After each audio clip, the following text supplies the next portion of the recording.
Hello everyone, welcome to the digital learning platform of Winsome International school. बेटा, बात चल रही है मॉर्फोलॉजी ऑफ फ्लावरिंग प्लांट्स की और आज उसका लास्ट लेक्चर है। ठीक है, लास्ट लेक्चर तक हमने क्या पढ़ लिया था? हमने रूट पढ़ ली, स्टेम पढ़ ली, लीव्स पढ़ लिए, फ्लावर्स पढ़ लिए। ठीक है, उन फ्लावर्स के लगे रहने का जो पैटर्न्स होता है वो पढ़ लिया।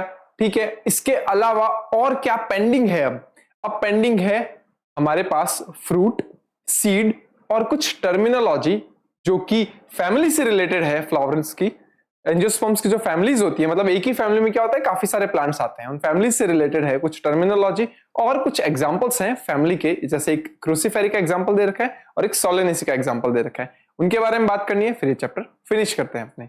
ठीक है, तो स्टार्ट करते हैं हम सबसे पहले फ्रूट से। दी फ्रूट। अब एक बात सुनो, हमें पता है कि फ्रूट जो है वो ओवरी से बनता है। ओवरी की बात करते हैं, ये ओवरी होती है, ये ओवरी है। जब फर्टिलाइजेशन हो जाता है, मेल और फीमेल गैमेट्स दोनों आपस में मिल जाते हैं, तो ये ओवरी कन्वर्ट हो जाती है फ्रूट में। इसमें कन्वर्ट हो जाती है, फ्रूट में कन्वर्ट हो जाती है। ठीक है, ऊपर वाला हिस्सा स्टिग्मा, स्टाइल, ये सब कैसा होता है? शेड आउट हो जाते हैं, मतलब झड़ जाते हैं। तो देखो, the fruit is characteristic feature of the flowering plant. Fruit जो है वो कैरेक्टरिस्टिक फीचर है किसका? फ्लावरिंग प्लांट्स का। इट इज अ मैच्योर और राइप्ड ओवरी डेवलप्ड आफ्टर फर्टिलाइजेशन। कब? जब ओवरी मैच्योर हो जाती है या राइप्ड हो जाती है, उसके बाद ये बनता है फर्टिलाइजेशन के बाद। If a fruit is formed without fertilization of the ovary, that is called parthenocarpic fruit. अगर कोई ऐसी ओवरी है जो बिना फर्टिलाइजेशन के ही फ्रूट में कन्वर्ट हो रही है, उसको फर्टिलाइजेशन की जरूरत है ही नहीं, तो ऐसे फ्रूट को बोलते हैं पार्थिनोकार्पिक फ्रूट। और इसका एग्जांपल पता है क्या हो सकता है? बनाना। बनाना इसका एग्जांपल हो सकता है। ठीक है, नेक्स्ट बात करते हैं। देखो, generally a fruit consist of wall और पेरिकार्प एंड सीड्स। क्या है? एक फ्रूट के अंदर, एक फ्रूट में दो चीजें मिलती हैं। एक मिलती है फ्रूट वॉल, फ्रूट वॉल, और एक मिलता है सीड। ठीक है, फ्रूट वॉल जो है उसको क्या लिखा है? देखो, पेरिकार्प लिखा है। क्या लिखा है? पेरिकार्प। तो मैं लिख दूं, पेरिकार्प बोलते हैं इसको।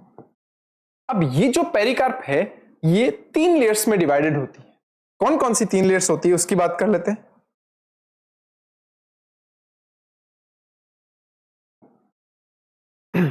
द पेरिकार्प में बी ड्राई और फ्लैशी। ये जो पेरिकार्प है वो ड्राई या फ्लैशी हो सकती है। ठीक है, तो यहां देखो, when the pericarp is thick and fleshy, it is differentiated into outer epicarp, middle mesocarp and inner endocarp. तो क्या है?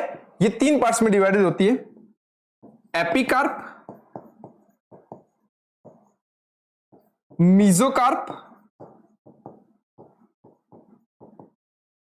And endocarp.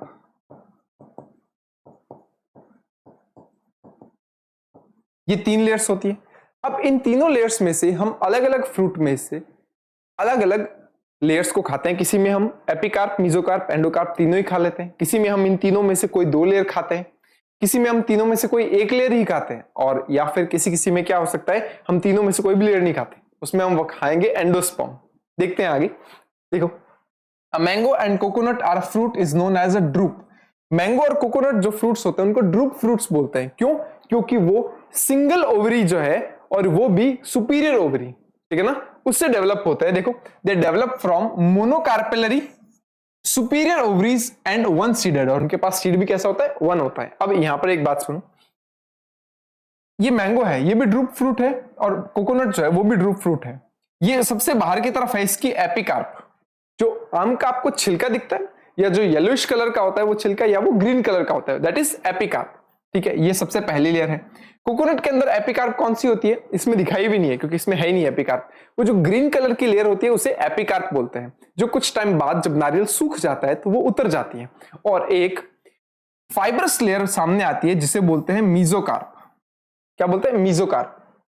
और सेम यहां इस तरफ अगर मैं मैंगो में बात करूं तो वो जो व्हाइट कलर की फ्लैशी जो लेयर होती है वो होती है मीजोकार्प। ठीक है, उसके बाद क्या होता है? एंडोकार्प कहां होती है? एंडोकार्प, आप जब इस फाइब्रस लेयर को भी उतारेंगे तो आपको एक स्टोनी लेयर दिखेगी। वो स्टोनी लेयर तीसरी और इनर मोस्ट लेयर होती है कोकोनट की, वो भी हम नहीं खाते। ठीक है ना, तो इसका मतलब यहां हम तीनों में से किसी भी लेयर को नहीं खा रहे, कहां? कोकोनट के अंदर। वहीं अगर मैं मैंगो में बात करूं, मैंगो के अंदर जो एंडोकार्प है वो ये रही। आपको जो गुठली दिखाई देती है, आम की जो गुठली होती है ना, एक्चुअली वो उसका बीज नहीं है। आम की गुठली को आप अगर तोड़ेंगे तो उसके अंदर बीज निकलेगा। तो जो गुठली की जो लेयर होती है दैट इज एंडोकार्प, ठीक है। और उसके बाद उसके अंदर यहां इस जगह पर पड़ा होता है सीड, और यहां पर मैंगो में भी कुछ साइड में इस जगह पर सीड पड़ा होता है। तो आपको पता है मैंगो के अंदर हम कौन सी लेयर खाते हैं? हम बाहर वाली लेयर जो होती है एपिकार्प वो नहीं खाते। मीजोकार्प जो फ्लैशी होती है हम वो खाते हैं, और एंडोकार्प वो भी नहीं खाते, ठीक है। वहीं अगर मैं कोकोनट में बात करूं, कोकोनट के अंदर जो एपिकार्प है, बाहर की लेयर जो ग्रीन कलर की होती है हम वो भी नहीं खाते। फाइब्रस लेयर मीजोकार्प वो भी नहीं खाते। स्टोनी लेयर एंडोकार्प हम वो भी नहीं खाते। तो सर नारियल में खाते क्या है हम? ये जो व्हाइट कलर का पार्ट होता है, इस व्हाइट कलर के पार्ट को कर्नेल बोलते हैं, जिसको हम आम भाषा में गिरी कह देते हैं ना। ये कर्नेल वाला पार्ट जो होता है वो एक्चुअली एंडोस्पर्म होता है। नारियल के अंदर आपको पता है ना, नारियल का पानी होता है। एक्चुअली जो कोकोनट वाटर है वो उसका एंडोस्पर्म होता है। धीरे धीरे क्या होता है, वो एंडोस्पर्म किनारे की तरफ जमता जाता है और वो व्हाइट कलर की कवरिंग जो होती है वो बनाता जाता है। तो हम यहां पर क्या खाते हैं? एंडोस्पर्म खाते हैं, एंडोस्पर्म खाते हैं, ठीक है। इन तीनों लेयर्स में से कुछ भी नहीं खाते हम, किसमें? कोकोनट के अंदर। चले आगे, चल। In mango, the pericarp is well differentiated into the outer thin epicarp, middle fleshy edible, edible का मतलब खाने लायक, mesocarp and inner stony hard endocarp. In coconut, which is also drupe, the mesocarp is fibrous. Coconut जो कि drupe fruit है उसके अंदर mesocarp कैसी होती है? फाइब्रस होती है। उसमें तो आपको पता है हम क्या खाते हैं? एंडोस्पर्म खाते हैं, ठीक है। उसके बाद हम बात करते हैं सीड की। अब बात करते हैं सीड की, क्या होता है ये सुनो ध्यान से। आपको पता है जब ये ओवरी है, इस ओवरी के अंदर कुछ ऐसी छोटी छोटी स्ट्रक्चर्स लगी हुई होती हैं। इन स्ट्रक्चर्स को बोलते हैं ओव्यूल्स।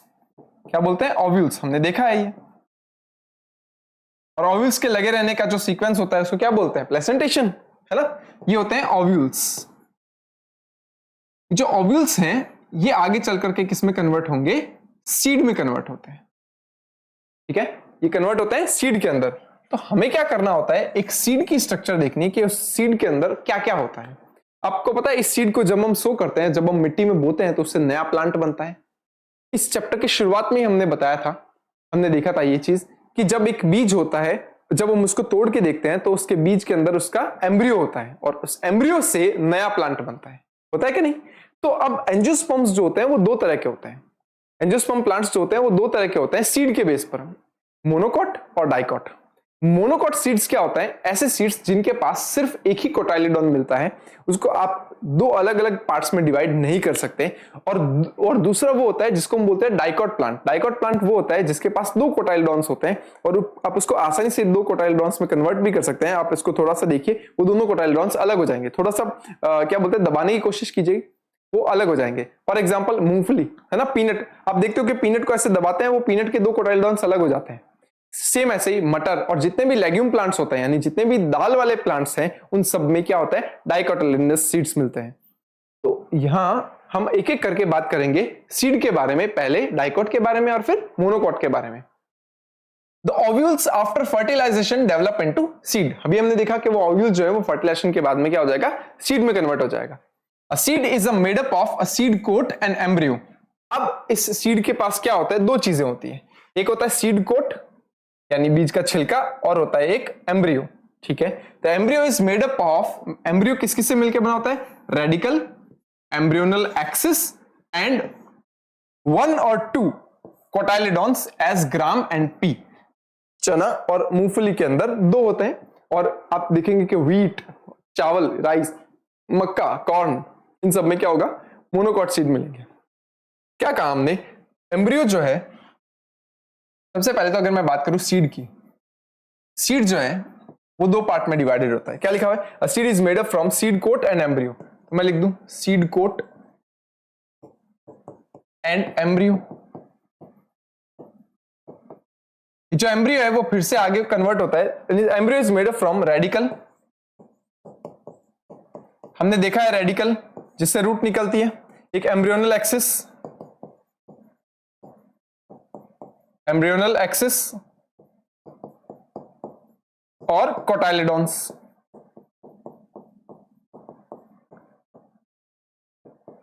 ये होते हैं कोटाइलिडॉन्स। तीन चीजों से मिलकर बना होता है कोटाइलिडॉन्स, एक या दो हो सकते हैं। देखो the structure of dicotyledonous seed. Dicotyledonous seed की स्ट्रक्चर की बात करते हैं, इसमें एग्जांपल लिया है उसने चना, ग्राम सीड। ये देखो चना जो है, ये चना, इसको अगर मैं देखूंगा कि इसके ऊपर एक छिलका मिलता है, चने पे छिलका मिलता है, उसको बोलते हैं सीड कोट, बोलते हैं सीड कोट, जो बहुत हार्ड होता है। ठीक है, उसके बाद हमें यहां पर नीचे दो छेद देखने को मिलते हैं। एक तो देखो गड्ढा होता है, दूसरा होता है छेद। तो एक्चुअली एक यहां दिखेगा माइक्रोपाइल। माइक्रोपाइल एक वो छोटा छेद होता है जहां से जब हम बीज को पानी में डालते हैं या फिर इस बीज को सो करते हैं, तो यहां से सीड क्या करता है, वाटर एब्जॉर्ब करता है, ताकि उसके बाद वो जर्मिनेट हो और आगे नया प्लांट बनाए। इसके ठीक नीचे की तरफ यहां हाइलम नाम का एक छोटा सा गड्ढा दिखता है। ये हाइलम वो जगह है जहां से सीड प्लांट से जुड़ा हुआ था। अब सीड भैया कहीं लगा होगा तो कहीं ना कहीं से तो प्लांट से जुड़ा होगा ना, तो वो हाइलम वो जगह होती है जहां से वो प्लांट से जुड़ा हुआ था। अब उसको अगर मैं छिलका हटा करके देखूं तो इसके दो कोटाइलिडोन्स सामने आ जाते हैं, और ये आता है एम्ब्रियो। एम्ब्रियो का सबसे नीचे वाला हिस्सा रेडिकल हमें पता है, इसका सबसे ऊपर वाला हिस्सा प्लीम्यूल होता है, ये भी हमें पता है, और यहां पर दो कोटाइलिडोन्स है, इसीलिए ये सीड कैसा है, डाइकोटाइलिडोनस seed. The outermost covering of a seed is called seed coat. सबसे बाहर वाली कवरिंग क्या होती है, seed coat. The seed coat has two layers, the outer testa and inner tegmen. ये इंपॉर्टेंट है। सीड कोट जो होता है वास्तव में सिंगल नहीं होता, वो डबल लेयर से मिलकर बना होता है। जो आउटर लेयर होती है उसे टेस्टा बोलते हैं, और इनर लेयर जो होती है उसे टेगमेन कहते हैं।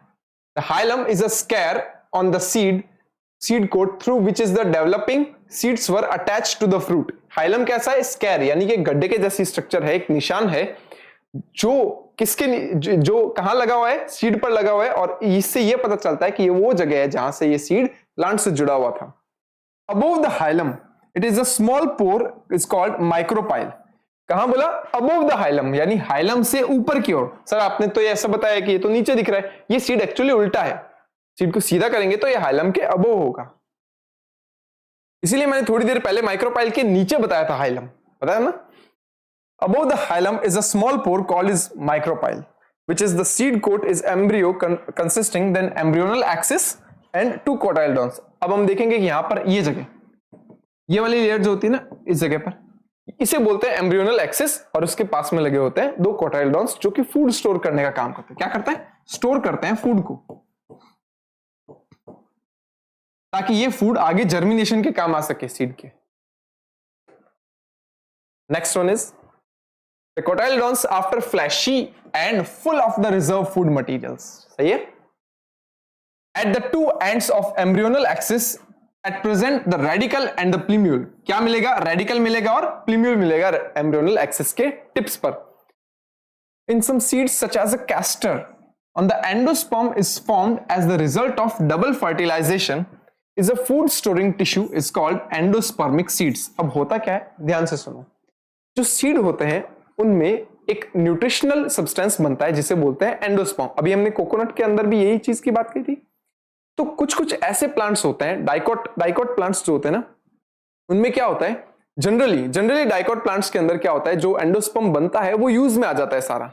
कहां यूज में आता है, जब एम्ब्रियो डेवलप हो रहा होता है, प्लांट का छोटा बच्चा सा एकदम एम्ब्रियो, वो जब डेवलप हो रहा होता है तो उस न्यूट्रिशन वाले सब्सटेंस को पूरा एब्जॉर्ब कर लेता है।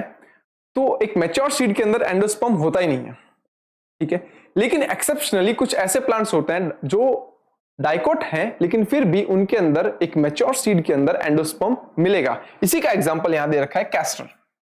In some seeds such as a castor, endosperm form as a result of double fertilization is a food storing tissue. It is called endospermic seeds. In plants such as a bean, gram and pea, the endosperm is not present in mature seeds. Such seeds are called non-endospermic seeds क्योंकि इनमें endosperm use में आ चुका है, ठीक है। अब अगर मैं बात करूं स्ट्रक्चर ऑफ मोनोकोटाइलिडोनस सीड, मोनोकोटाइलिडोनस सीड में क्या होगा, कोटाइलिडॉन सिंगल होगा। Generally, the monocotyledonous seed are endospermic, but some, as in orchids, are non-endospermic. क्या है, ध्यान से सुनना। मोनोकॉट प्लांट्स जो होते हैं, कौन से मोनोकॉट प्लांट्स जो होते हैं, उनके अंदर सीड्स जनरली कैसे होते हैं, एंडोस्पर्मिक होते हैं, यानी उनमें मैच्योर सीड के अंदर भी एंडोस्पर्म मिलता है। लेकिन ऑर्चिड्स इसका एक्सेप्शन है कि वो कैसे होते हैं, नॉन एंडोस्पर्मिक होते हैं।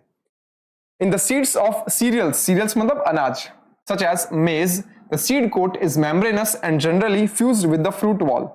कुछ ऐसे प्लांट्स होते हैं जिनके अंदर सीड और फ्रूट वॉल जो होती है वो सेम ही होती है, मतलब जो सीड है वही फ्रूट वॉल है, ठीक है ना। सीड की वॉल और फ्रूट वॉल एक ही है, जो सीड है उसी को फ्रूट की तरह रिप्रेजेंट किया जा सकता है। किसमें? मेज के अंदर, मक्का के अंदर ऐसा होता है। Endosperm is bulky and store food, यहां एंडोस्पर्म होगा और वो कैसा होगा? स्टोर करेगा फूड को। The outer covering of the endosperm separates the embryo by the proteinaceous layer is called aileron layer। यहां देखो, ये देखो, ये एक सीड है जो मक्का का, उसकी एलएस काटी गई है, लॉन्गिट्यूडिनल सेक्शन काटा गया है। यहां देखो ये एंडोस्पर्म है, क्या है ये? एंडोस्पर्म है। और इसी के ऊपर की तरफ यहां देखो ये वाला हिस्सा, ये एल्यूरोन लेयर, क्या है ये? एल्यूरोन लेयर किसकी बनी होती है? प्रोटीन की बनी हुई होती है, प्रोटीन की लेयर है। नीचे की तरफ क्या है? नीचे की तरफ है एम्ब्रियो, ठीक है। एम्ब्रियो के अंदर प्लीम्यूल है, रेडिकल है, ठीक है। प्लीम्यूल और रेडिकल के ऊपर की कुछ कवरिंग बताता हूं मैं आपको। प्लीम्यूल के ऊपर की कवरिंग होती है जिसे कॉलियोप्टाइल कहते हैं, और नीचे की जो कवरिंग होती है रेडिकल की उसको बोलते हैं कॉलियोराइजा। ये दोनों कवरिंग्स डाइकोट एम्ब्रियो के अंदर एब्सेंट होती है, लेकिन मोनोकॉट में होती है। और एक यहां दिखा रखा है स्कूटेलम। स्कूटेलम क्या होता है? जो कोटाइलडोन होता है, बड़ा सारा कोटाइलडोन, सिंगल कोटाइलडोन, उसको स्कूटेलम बोलते हैं, क्योंकि मोनोकॉट है तो स्कूटेलम सिंगल होगा, ठीक है। इसी को देखो सीड कोट या फ्रूट वॉल बोला है। ये दूसरा डायग्राम है जिसमें यहां एंडोस्पर्म दिखा रखा है और बीच में दिखा रखा है एम्ब्रियो को। ये भी मक्का का डायग्राम है, ये भी मक्का का डायग्राम है, ठीक है। The embryo is small and situated in a groove at one end of the endosperm। Endosperm बहुत सारा है, उसके साइड में दूसरी तरफ क्या हो जाएगा? यहां पर नीचे की तरफ ये एम्ब्रियो लगा हुआ रहेगा। It consists one large and shield-shaped cotyledon that is known as scutellum, that and a short axis with the plumule and radical। यहां देखो short axis का मतलब बहुत छोटा मिलेगा ये हिस्सा, प्लीम्यूल और रेडिकल मिलेगा, और किनारे की तरफ लगा हुआ मिलेगा एम्ब्रियो, और जो कोटाइलेडॉन होगा उसको क्या बोल देंगे? स्कूटेलम कह देंगे। A plumule and radical are enclosed in a sheets which are called coleoptile and coleopryza respectively। यहां देखो coleoptile जो प्लीम्यूल को कवर कर रहा है, रेडिकल जो रेडिकल को कवर करने वाला है कोलियोराइजा। ये मोनोकॉट में मिलते हैं, डाइकॉट में ये कवरिंग्स नहीं मिलती। यहां पर सीड्स जो है वो खत्म होते हैं। अब उसके बाद देखो semi technical description of a typical flowering plant. एक टिपिकल फ्लावरिंग प्लांट की सेमी टेक्निकल डिस्क्रिप्शन, यानी कुछ टेक्निकल टर्मिनोलॉजी होते हैं, कुछ साइंस होते हैं जो कि हम फ्लावरिंग प्लांट्स के अलग अलग पार्ट्स के लिए यूज करते हैं। वो कैसे पार्ट्स होते हैं, उनके लिए क्या साइन यूज किए जाते हैं, और वो कहां ये यूज आते हैं, ठीक है ना। ये सब चीजें बात करते हैं। देखो various morphological features are used to describe flowering plants. कई सारे मॉर्फोलॉजिकल फीचर्स यूज किए जाते हैं फ्लावरिंग प्लांट्स को डिस्क्राइब करने के लिए। The description is to be brief in a simple and a scientific language and presented in the proper sequence। तो वो जो भी डिस्क्रिप्शन है वो बहुत लंबा चौड़ा नहीं होना चाहिए, थोड़ा शॉर्ट में हो, साइंटिफिक लेवल पर हो और जल्दी समझ में आने वाला हो, ठीक है। The plant is described beginning with its habitat, यानी कहां वो रहता है, वेजिटेटिव कैरेक्टर्स यानी लीफ, रूट, स्टेम कैसा है, ठीक है, ये सब चीजें। एंड द फ्लोरल कैरेक्टर्स, और उसके फ्लावर्स कैसे आते हैं। इन्फ्लोरेसेंस कैसा है, इन्फ्लोरेसेंस का मतलब होता है कि फ्लावर्स के लगे रहने का सीक्वेंस कैसा है, रेसिमोज है, साइमोज है या कोई और है, ठीक है।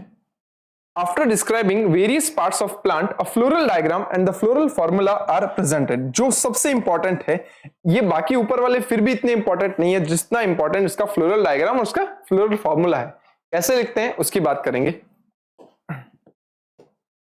The floral formula is represented by some symbols। जो फ्लोरल फॉर्मूला होता है वो कुछ सिंबॉलिक रिप्रेजेंटेशन से हम रिप्रेजेंट करते हैं, वो सिंबल्स दिखा करके बताते हैं कि उसका फ्लोरल फॉर्मूला कैसा है। उससे पता चलता है कि वो फ्लावर के अंदर कौन कौन से पैटर्न दिखाई दे रहे हैं, जो कैलिक्स कैसे हैं, कोरोला कैसे है, एंड्रोशियम कैसा है, गाइनोशियम कैसा है, वो सब चीजें। In the floral formula BR stands for a bracteate. देखो हमने एक बात की थी कि जब एक फ्लावर होता है उसके नीचे एक लीफ की जैसी छोटी स्ट्रक्चर होती है, उसको ब्रैक्ट बोलते हैं।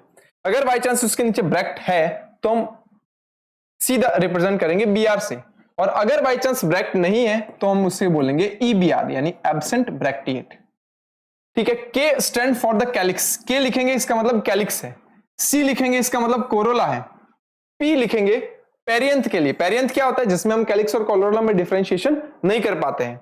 A फॉर एंड्रोशियम है और G फॉर द गाइनोशियम है, and G is a superior ovary and G for inferior ovary. देखो सही नहीं बताया हुआ इसने, मैं बताता हूं। देखो अगर गाइनोशियम के नीचे की तरफ ऐसे डैश लगा हुआ है तो इसका मतलब वो सुपीरियर ओवरी है, और गाइनोशियम के ऊपर अगर डैश लगा हुआ है तो इसका मतलब क्या है, वो इंफीरियर ओवरी है।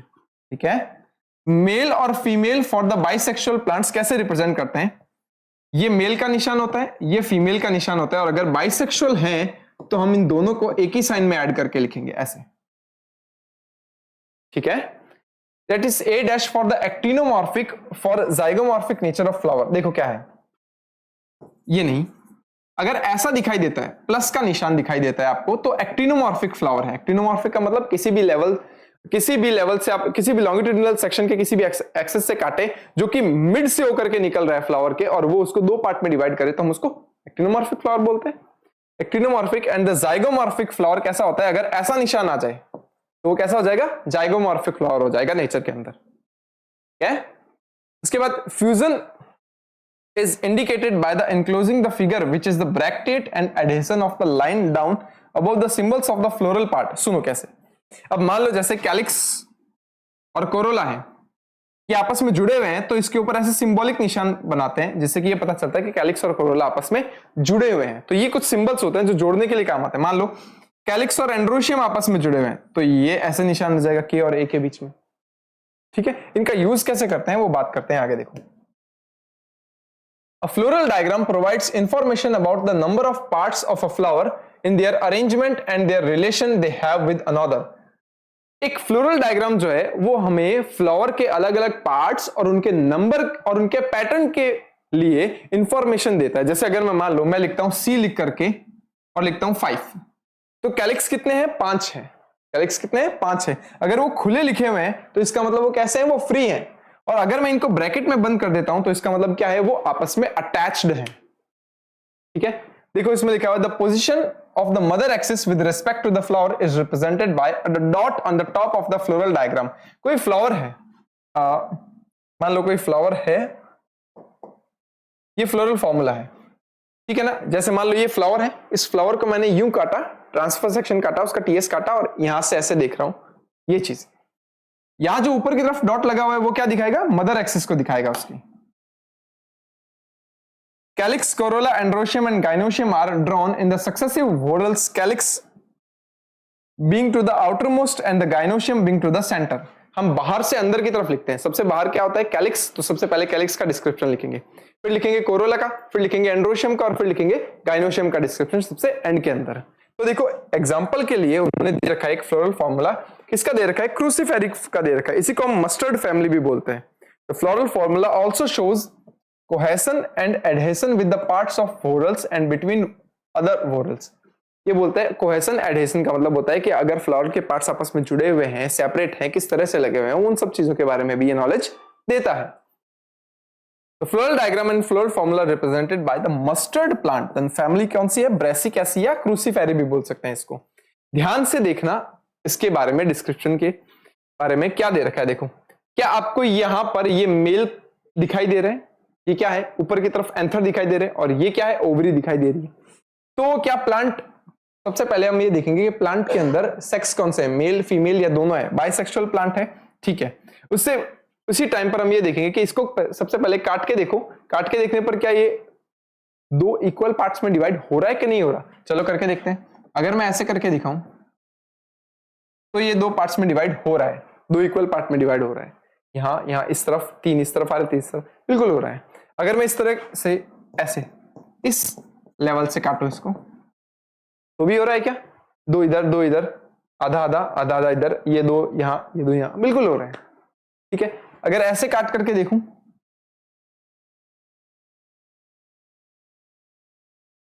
तो भी हो रहा है, बिल्कुल हो रहा है। इस तरह से काट के देखूं तो भी हो रहा है। तो कुल मिलाकर के मैं इसके सेंटर एक्सिस से निकलने वाली कोई भी लेवल से अगर मैं काट के देखूं तो ये दो पार्ट में डिवाइड हो रहा है, मतलब ये एक्टिनोमॉर्फिक फ्लावर है। एक्टिनोमॉर्फिक फ्लावर के लिए निशान आता है इस तरह का, प्लस का निशान। ठीक है, और अब देखो सबसे बाहर की तरफ क्या है, मैं उसकी बात करता हूं। इसको मैं एक बार मिटा देता हूं। सबसे बाहर की तरफ क्या है, सबसे बाहर की तरफ होता है ये कैलिक्स। कितना दिखाई दे रहे हैं आपको, कैलिक्स कितने हैं, 4 हैं, है ना। उसके बाद ये होते हैं कोरोला यानी पंखुड़ियां, फिर उसके बाद आता है एंड्रोशियम यानी कि स्टेमन्स, और फिर लास्ट में आता है गाइनोशियम यानी फीमेल पार्ट। तो देखो अब ध्यान से, इसको कहीं से भी काटो, दो पार्ट में डिवाइड होगा, इसका मतलब ये एक्टिनोमॉर्फिक फ्लावर है और उसके लिए प्लस का निशान। मेल और फीमेल दोनों है तो बाइसेक्सुअल। अब देखो बात करते हैं कैलिक्स की। कैलिक्स कितने हैं? 4 हैं, लेकिन आपको दिखाई दे रहे सर 2 तो थोड़े बाहर की तरफ दिखाई दे रहे हैं और 2 थोड़े कैलिक्स अंदर की तरफ दिखाई दे रहे हैं, है ना? दिख रहा है ना? तो कैलिक्स लिखेंगे कैलिक्स 2+2 ऐसे लिखते हैं, ठीक है ना? मैं इस जगह अलग से लिख देता हूं, क्या पता आपको दिख रहा हो या नहीं दिख रहा हो। ये ऐसे, यहां कैलिक्स 2+2 क्योंकि 2 बाहर है और 2 अंदर की तरफ है ना? कि कैलिक्स 2+2 है, करेक्ट? आपस में जुड़े हुए नहीं है, ठीक है। उसके बाद अंदर आते हैं, कोरोला कितने हैं? 4 हैं। क्या एक सिंगल लाइनिंग पर है? ठीक है, बिल्कुल सिंगल लाइनिंग पर है। कोरोला 4 आपस में जुड़े हुए नहीं, हमें तो नहीं दिख रहे। उसके बाद ये एंड्रोशियम की बात करते हैं। क्या एंड्रोशियम ऐसे दिख रहे हैं कि ये एक सर्कल में 4 और एक आउटर सर्कल में आपको दिखाई दे रहे हैं 2, दिख रहे हैं? अंदर वाले सर्कल में 4 और बाहर वाले सर्कल में 2। ये देखो इस सर्कल पे 4 और इस सर्कल पे आपको 2 दिख रहे हैं। तो एंड्रोशियम कितने हैं? 2 अंदर है, मतलब 4 अंदर की तरफ है और 2 बाहर की तरफ है, 2+4 ऐसे लिख दिया, ठीक है। उसके बाद गाइनोशियम, आपकी जितनी भी फैमिलीज है उसमें गाइनोशियम जो है वो सबसे हमेशा क्या है? सुपीरियर ओवरी है, तो आपको जी के नीचे डैश लगाना है, ये रहा। अच्छा, गाइनोशियम कितना है? एक और एक, यहां 2 दिखाई दे रहे हैं और दोनों आपस में जुड़ी हुई है, तो 2 और उनको ब्रैकेट में बंद करेंगे। इस तरह से फ्लोरल फॉर्मूला बनता है। नेक्स्ट अगर मैं बात करूं फैमिली की, जो फैमिली आपकी बुक में दे रखी है वो है सोलेनेसी फैमिली। इसी को हम क्या बोलते हैं? Potato family. It is commonly called potato family, क्योंकि इसी के अंदर पोटैटो, टोमेटो, ठीक है, इसके अलावा ब्रिंजल, ये सारी चीजें जो है वो चिली, ये सब यहीं पे आती हैं। It is widely distributed tropics, tropics का मतलब जहां गर्मी ज्यादा पड़ती है, सब ट्रॉपिक्स जहां गर्मी और सर्दी भी अच्छी पड़ती है, और टेम्परेट जोन्स के अंदर मिलती है जहां सर्दी ज्यादा पड़ती है, उन जगहों पर भी इसके सारे प्लांट्स मिलते हैं, ठीक है। इसके वेजिटेटिव डिस्क्रिप्शन की बात करते हैं। वेजिटेटिव कैरेक्टर्स कैसे हैं? Plant are mostly herbs, shrubs and small trees. या तो हर्ब्स होते हैं छोटे छोटे प्लांट्स, या तो श्रब्स होते हैं, या छोटे ट्रीज होते हैं, बड़े ट्रीज नहीं होते। स्टेम कैसा होता है? हर्बेशियस है, यानी कि ग्रीन कलर का शाकीय तना होता है। रेयरली वुडी, कभी कभी होता है रेयरली वुडी। एरियल, हवा में रहेगा, जमीन के अंदर नहीं रहेगा। इरेक्ट मतलब सीधा खड़ा होता है। सिलेंड्रिकल मतलब गोल है। ब्रांच्ड होता है। सॉलिड है, खोखला नहीं है। कभी कभी होलो हो सकता है, ठीक है। हेयरी और ग्लैब्यूरस, हेयरी का मतलब होता है इसके ऊपर छोटे छोटे हेयर्स मिल सकते हैं, ठीक है। अंडरग्राउंड स्टेम कभी कभी मिलता है। कब मिलेगा? पोटैटो के अंदर मिलेगा, ठीक है। इसका साइंटिफिक नेम दे रखा है यहाँ पे, सोलेनम ट्यूबरसम। किसका? पोटैटो का, आलू का। लीव कैसी होती है? अल्टरनेट सीक्वेंस में लगी हुई हो सकती है, सिंपल हो सकती है, रेयरली पिन्नटली कंपाउंड हो सकती है कुछ प्लांट्स के अंदर, ठीक है। एक्स स्टिपुलेट होती है, यानी स्टिप्यूल्स जो होते हैं वो इनके अंदर मिलते हैं, फिर कुछ टाइम बाद में वो खत्म हो जाते हैं। वेनिशन कैसा होता है? रेटिकुलेट वेनिशन है, मतलब डाइकॉट प्लांट्स होते हैं मोस्टली ये। अब अगर मैं बात करूं फ्लोरल कैरेक्टर्स की, इन्फ्लोरेसेंस के अंदर सबसे पहले आता है सॉलिटरी, यानी फ्लावर कैसा लगेगा? अकेला होगा। एक्सिलरी होगा और साइमोज, एक्सिलरी होगा यानी रेसिमोज हो गया, साइमोज हो सकता है इन सोलेनम। सोलेनम का मतलब सोलेनम फैमिली के अंदर है। सोलेनम ट्यूबरोसम किसका होता है? आलू का। सोलेनम मेलोंजिना किसका होता है? बैंगन का, ठीक है ना। ये सारी चीजें जो है वो किस में मिलेगी? सोलेनम फैमिली के अंदर मिलेगी। कि फ्लावर ऐसा होगा। फ्लावर कैसा होता है? बाइसेक्सुअल है, एक्टिनोमॉर्फिक है। बाइसेक्सुअल का मतलब मेल और फीमेल दोनों मिलेंगे। एक्टिनोमॉर्फिक का मतलब होता है कि कहीं से भी काटो वो 2 पार्ट्स में डिवाइड हो जाएगा। अब ये वाला जो सारा पोर्शन है, कैलिक्स, कोरोला, एंड्रोशियम और गाइनोशियम, ये हम एक फ्लोरल फॉर्मूला में समझते हैं। देखो ये इसका फ्लोरल फॉर्मूला है। ये आपको कैसे दिखाई दे रहे हैं? ध्यान से सुनना। ये सबसे बाहर की तरफ आपको दिखाई देंगे कैलिक्स, फिर अंदर है कोरोला, फिर एंड्रोशियम है और फिर गाइनोशियम है। ध्यान से सुनना। ये इसकी मदर एक्सिस है। अब आपने देख लिया कि फ्लोरल कैसा है? एक्टिनोमॉर्फिक है, तो मैं लिख दूं इस तरह का, ठीक है। उसके बाद बाइसेक्सुअल है, तो मैंने ये लिख दिया। फिर बात करते हैं कैलिक्स की। कैलिक्स कितने हैं? 5 है। 1 2 3 4 5 के आपस में जुड़े हुए हैं। हाँ बिल्कुल ऐसे जुड़े हुए दिख रहे हैं, तो कैलिक्स 5 लिख करके ब्रैकेट में बंद। कोरोला, कोरोला कितने हैं? 1 2 3 4 5, ये भी 5 है और आपस में जुड़े हुए हैं, बिल्कुल जुड़े हुए हैं, ब्रैकेट में बंद। फिर कितने? एंड्रोशियम 1 2 3 4 5, एंड्रोशियम भी कितने हैं? 5 है। आपस में जुड़े हुए क्या? नहीं, आपस में नहीं जुड़े हुए, तो इसलिए ब्रैकेट में बंद नहीं करेंगे। लेकिन हमें ये कैलिक्स, सॉरी कोरोला से जुड़े हुए जरूर दिख रहे हैं। कोरोला से जुड़े हुए दिख रहे हैं तो हम ऐसा निशान बनाएंगे। फिर गाइनोशियम कितनी है? गाइनोशियम जो है वो सिंगल है लेकिन वो दो पार्ट में डिवाइडेड है, तो गाइनोशियम हो जाएगी यहाँ दो पार्ट में डिवाइडेड और ब्रैकेट में बंद, और सुपीरियर ओवरी होगी यहाँ पे। ठीक है, तो अब देखो इसी चीज को अब यहां पढ़ते हैं। कैलिक्स पे देखो सेपल्स कितने हैं, 5 हैं, यूनाइटेड यानी कि जुड़े हुए हैं। ठीक है, प्रेसिस्टेंट है, वेलवेट एस्टिवेशन है। कैसा है, वेलवेट एस्टिवेशन है, यानी कि वेलवेट एस्टिवेशन में एक दूसरे के कॉर्नर्स को टच करते हैं खाली वो। कोरोला में क्या होता है, पेटल्स 5 हैं, यूनाइटेड है, वेलवेट एस्टिवेशन है इनमें भी। एंड्रोशियम में क्या होता है, स्टेमन्स कितने हैं, 5 हैं, एवं और क्या है, एपीपेटलस है। एपीपेटलस का मतलब क्या होता है, वो जुड़े हुए हैं कोरोला के साथ में। ठीक है, गाइनोशियम में बाइकार्पिलरी ऑब्लिगेटेड प्लेस्ड, बाइकार्पिलरी ऑब्लिगेटेड प्लेस्ड है। बाइकार्पिलरी का मतलब होता है कि वो दो पार्ट में डिवाइडेड है, तो चैम्बर्स दिख रहे हैं मुझे ओवरी के अंदर। सिनकार्पस ओवरी है, ठीक है, ओवरी सुपीरियर है, बाइलॉक्यूलर है, प्लेसेंटा जो है वो स्वेलन है with the many ovules of the axile. देखो यहाँ पे हमने जब ओवरी की बात करी थी तो उसके ऊपर ऐसे इस तरह से बहुत सारे ओव्यूल्स लगे हुए थे, ऐसे प्लेसेंटा के ऊपर यूं लगे हुए हैं वहां पे। ठीक है ना, ऐसे लगे हुए हैं ओव्यूल्स। फ्रूट्स कैसा होता है, बेरी टाइप का हो सकता है या कैप्सूल टाइप का हो सकता है। सीड्स बहुत सारे होंगे और एंडोस्पर्मस होंगे। फ्लोरल फॉर्मूला जो है वो आगे मैंने डिस्कस कर लिया है। ठीक है, इकोनॉमिक इंपॉर्टेंस कैसी है, many plants belonging to this family are the source of food just like a tomato, brinjal, potato. ठीक है, कुछ स्पाइसेस मसाले मिलते हैं जैसे चिली, कुछ मेडिसिन जैसे बेलाडोना, अश्वगंधा, ये सब जो है वो मेडिसिनल प्लांट्स है जो इसी फैमिली से आते हैं। फ्यूमिगेटरी का मतलब क्या होता है, जो धुआं देते हैं। फ्यूमिगेटरी का मतलब धुआं देने वाले, जैसे टोबैको प्लांट्स, तंबाकू, जर्दा इसी प्लांट का मेंबर, इसी फैमिली का मेंबर है। ऑर्नामेंटल्स यानी सजावट के लिए यूज में आने वाला, पिटूनिया, पिटूनिया का फ्लावर जो है वो सजावट के यूज में आता है। तो ये सोलेनेसी फैमिली जो है उसका डिस्क्रिप्शन खत्म होता है। इसी के साथ ही हमारा जो चैप्टर है वो भी यहाँ खत्म होता है। ठीक है, आज हमने बात की फ्रूट के बारे में, सीड के बारे में और फैमिली के डिस्क्रिप्शन के बारे में। इससे रिलेटेड अगर आपको कोई भी डाउट है तो आप नीचे कमेंट सेक्शन में लिख सकते हैं। ठीक है, जल्द ही बात करते हैं नेक्स्ट चैप्टर की। ठीक है, नेक्स्ट सेशन तक, तब तक के लिए keep learning and keep growing with Winsome International school. Thank you.